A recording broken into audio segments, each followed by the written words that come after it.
won't stop till I hear him say,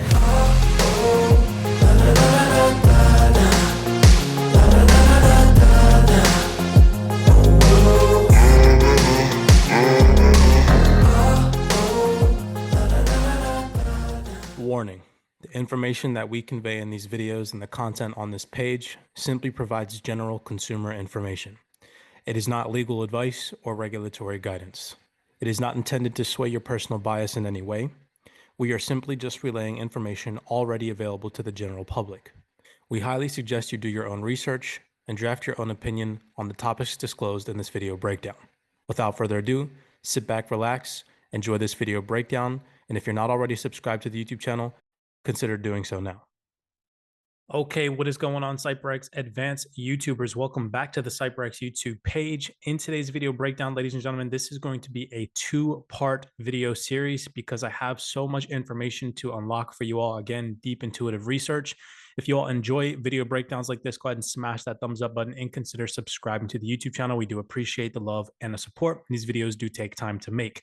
Nothing that I constitute here is financial advice. I want you guys to understand my perspective on Ripple Labs and XRP and everything that is going on behind the scenes, ladies and gentlemen. I am a firm believer that in the future, there is going to be mass adoption of this technology. However, right now we have to understand the manipulation. We have to understand the closed door meetings. And as retail investors, all we can do is this intuitive research, base a speculative opinion. Now, we all have our speculative opinion. I've mentioned to you guys multiple times that as a day trader, I look for buy and sell positions on XRP long term. I have bags that support the long-term vision of XRP price discovery, ladies and gentlemen, and I'm going to show you one of those reasons why. In today's video breakdown, the two-part series, again, I will drop these videos back to back. So one video will be dropped one day, the next video will be dropped the second day. Watch these videos again, do your own personal research. I'm going to show you guys how deeply rooted Ripple's technology truly is. So if you are unaware, if you're new, using blockchain technology, Ripple allows financial institutions to process payments instantly, reliably, cost-effectively, and with end-to-end visibility anywhere in the world, ladies and gentlemen. RippleNet is going to be one of the protocols that runs our financial ecosystem, ladies and gentlemen, behind the scenes. And in today's video breakdown, and again, this two-part series, I'm going to show you how that is possible, okay? So we're going to be paying attention to key phrases, interviews, key vocabulary, piecing it all together. Again, these elites, these high-end individuals who all operate in the same circle, okay? They share similar vocabulary because they sit at the same closed-door meetings and they all have the same futuristic perspective. So with that being said, sit back, relax, and enjoy video part one of this video series. Again, we ask that you smash that thumbs up button and subscribe to the YouTube channel if you do enjoy intuitive research like this. Without further ado, let's get started into today's video breakdown. And if cash disappears, it may be the case that the banks or maybe even the big techs or maybe even future stable coins or global stable coins or whatever may actually conquer the scene and maybe even get us towards a winner-take-it-all situation. So we need to have the central bank in the payment game also in the future, just as another alternative to maintain competition.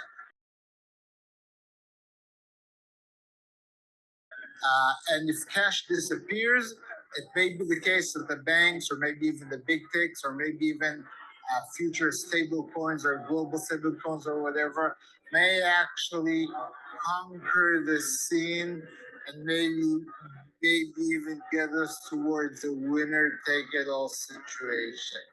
So we need these working together. That's difficult, harder than the internet. In fact. So I think a lot of it is staying with it, working within the incumbents, but not keeping our eyes off the prize of access to all. So some people have heard me say this before, but I'll throw it out to the audience. What is Interledger's total addressable market size? All the money. Nobody wanted to feed it. Yeah, it's all the money, because what we're really talking about with this idea of the internet of value. Another motivation is innovation. Actually, if you think about our money today, it's pretty quite stupid. Okay, we can only pay with the money. We cannot link any other transaction to the money. We cannot link data to the money whatsoever. We can only pay in a minimal volume transaction. For example, we can't really do micropayments with current money that we use. It's been built around the system of getting paid every 2 weeks. But now you get paid every day. How does that change the nature of even the credit card industry or the mortgage industry? So my point being, when we talk about an internet of value, I mean, it does get kind of sci-fi Blade Runner-ish, where you have connected devices that become economic actors. That, you know, people talk about, you know, hey, your refrigerator is going to order your groceries. Well, how's it going to pay for them? You know, how is that going to flow? You're just going to embed a credit card into your refrigerator? You know, that would work if the average payment size is, you know, large enough. But do we not think there's going to be micropayments? Where people are spending a penny or a dime? Volume transaction, for example, we can't really do micropayments with current money that we use. But do we not think there's going to be micropayments where people are spending a penny or a dime?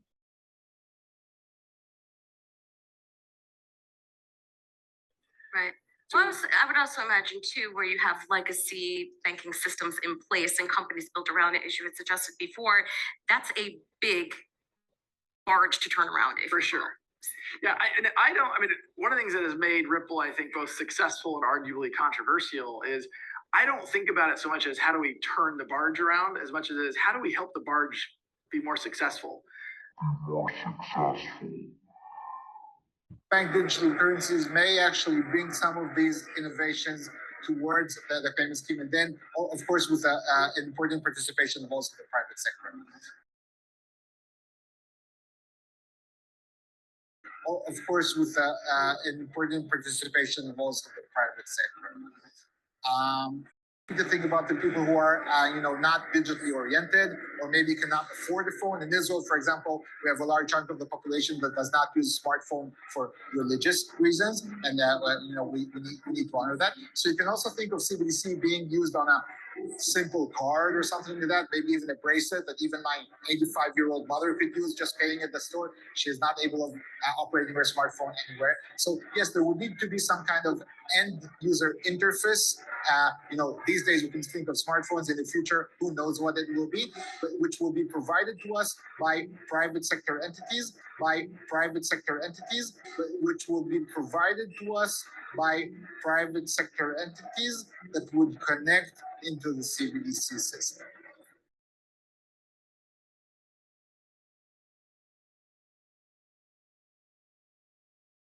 It still doesn't solve that problem of scalability. So do we have to fix our payment system and focus on the underlying technology? Is that the answer? Well, I mean, to your point around scalability, I mean, when I hear scalability, I think of two things. One is transaction throughput, but it's also interoperability. Right? I think that there isn't going to be one network to rule them all. It may be the case that the banks, or maybe even the big techs, or maybe even future stable coins or global stable coins or whatever, may actually conquer the scene and maybe even get us towards a winner-take-it-all situation. It's going to be one, you're going to have Alipay, and you're going to have maybe JPM coin, and you're going to have, banks, payment providers, you name it. How do we stitch them together in a way that is as frictionless in terms of cost and speed as possible? So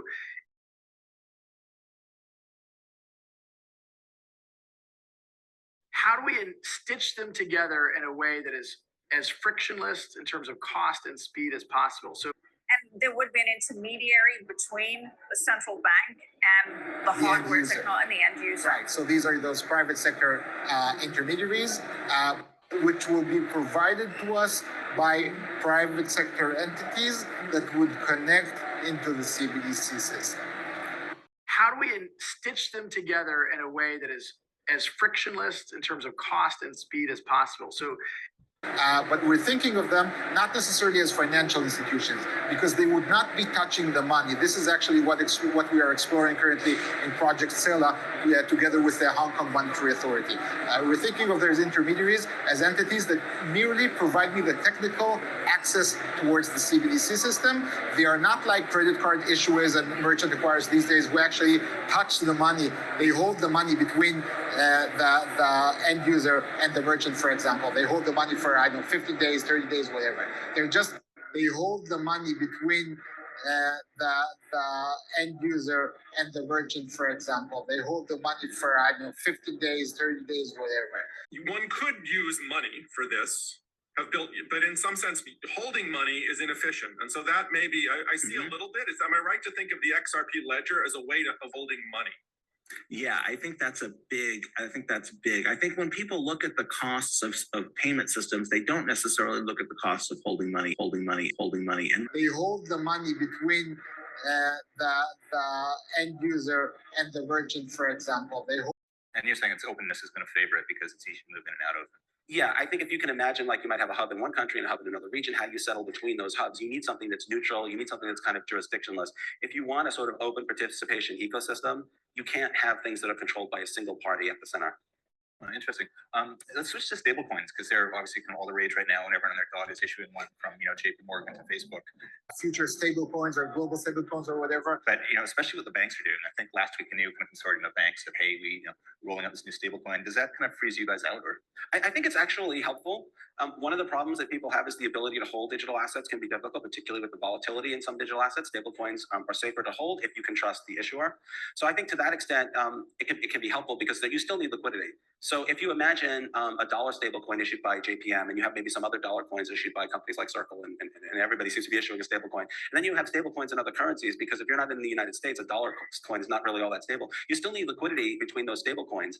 And I think it's also important to remember that these stable coins have counterparties and there isn't a universal counterparty. There isn't some counterparty that everybody in the world can have equal access to. It's going to have to be in some jurisdiction. It's going to have to be part of some regulatory regime. And so I think if the vision is this sort of open participation, this sort of internet of money, collateralized stable coins will be players, but I think there will still have to be liquidity between them. And if you imagine dozens of stable coins, hundreds and hundreds of markets is probably not going to be as efficient as going through some sort of assets that aggregate like the dollar does today. The dollar sort of aggregates demand for smaller currencies.